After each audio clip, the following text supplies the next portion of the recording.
Speaking of which, everyone's talking about whether you will accept if you were offered to become the President of India. That's what everyone's talking about. Yeah. You brought it up.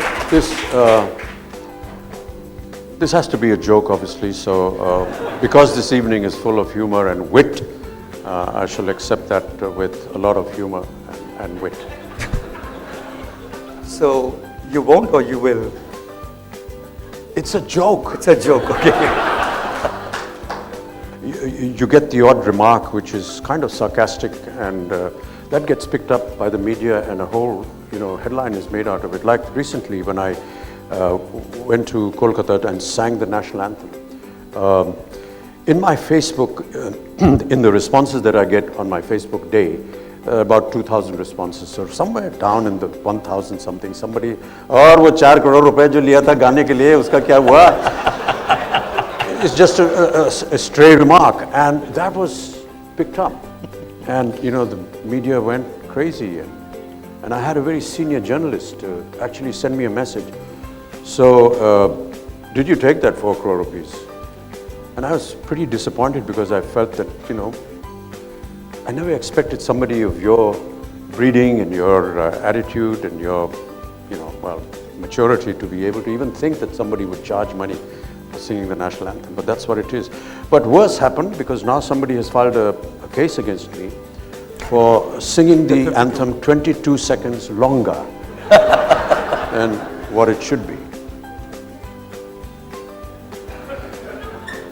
So if they call me again, I'll have to sing it within 58 seconds. Yeah. But it's strange because nobody would have ever known the person who filed this case, but now he's a world-renowned figure. So this happens very often with people in public life and who have some kind of celebrity status.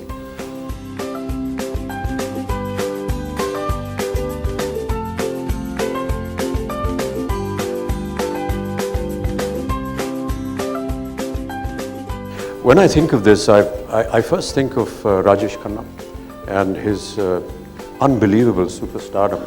And he's really been the truest superstar of our industry.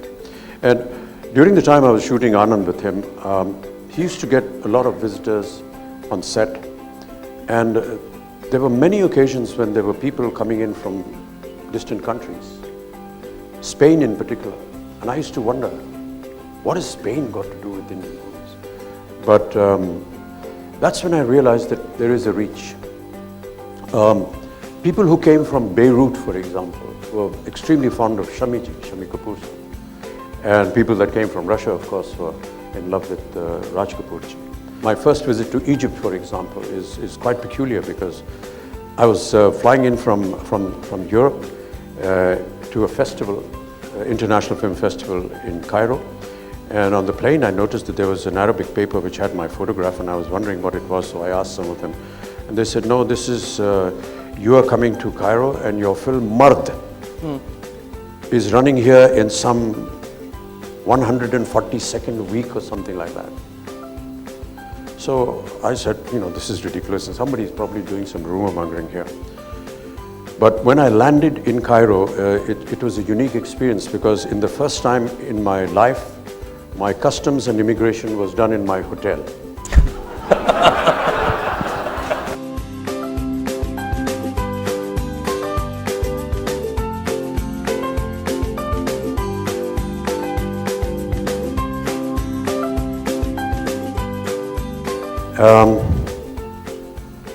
Some very embarrassing moments happened because I was in Kirorimal College, and Miranda House decided to do a play where they required 3 men. And our drama instructor in Kirorimal was very kindly asked that if he could recommend a few names. So 2 boys were selected from St. Stephen's, and yours truly was selected from Kirorimal. And this entire college ambition to somehow be able to enter these very pure and pristine walls of the Miranda House was finally going to be accomplished, and we were just delighted. So on the first day of rehearsal, we were asked to come from the back gate into Miranda House. And we walked in with a lot of pride, looking around. And the dormitories are right above. And all the girls were standing there.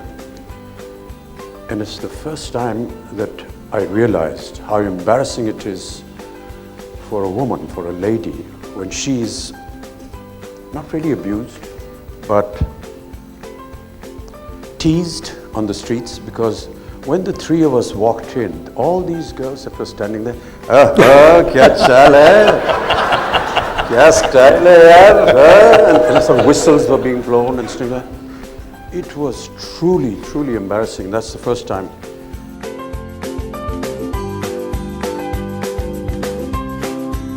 For more Bollywood updates, subscribe now to youtube.com/biscuittv.